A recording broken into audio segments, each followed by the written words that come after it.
Bakit tila walang natira? Nag-abroad sila,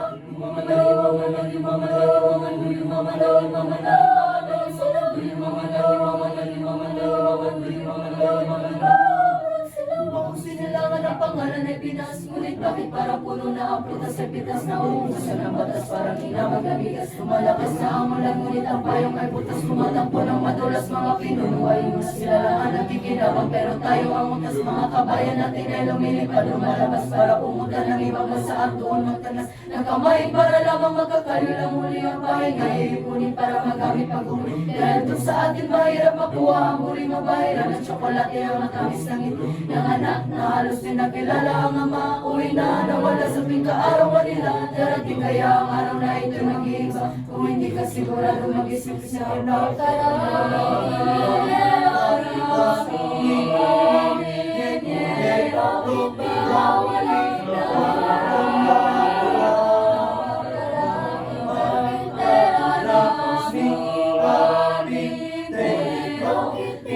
walang natira. Nag-abroad sila,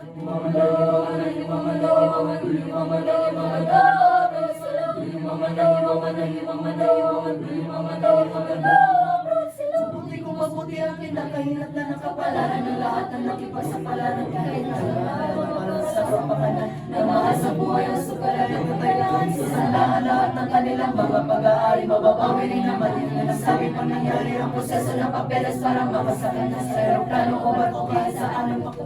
Basta kumita ng dolyari ay pamalas sa piso ang isa ay katumbas ang isang dapat na mag-iso. Ganyan ba ang kapalit ng damuhay ng Pilipino lilisan ng pamilya Bugantungin sa saktan malalagay sa peligro. Uuwi na sa kahungin wala na testigo darating kaya ang araw na ito'y mag-iiba. Kung hindi ka sigurado mag-isip sa na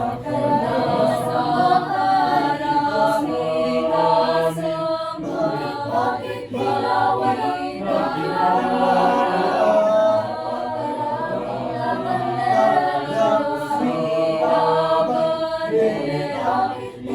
walang natira. Nag-abroad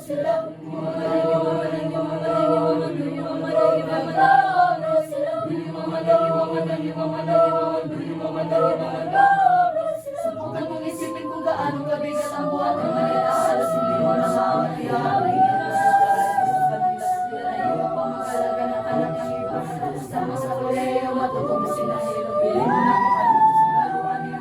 Magtatapuntas ako titiisin ko muna ito. Basta ang mahalaga ito'y para sa pamilya ko.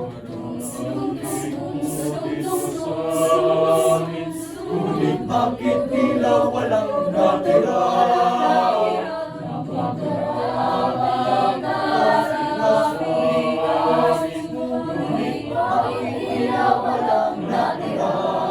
Nag-abroad sila,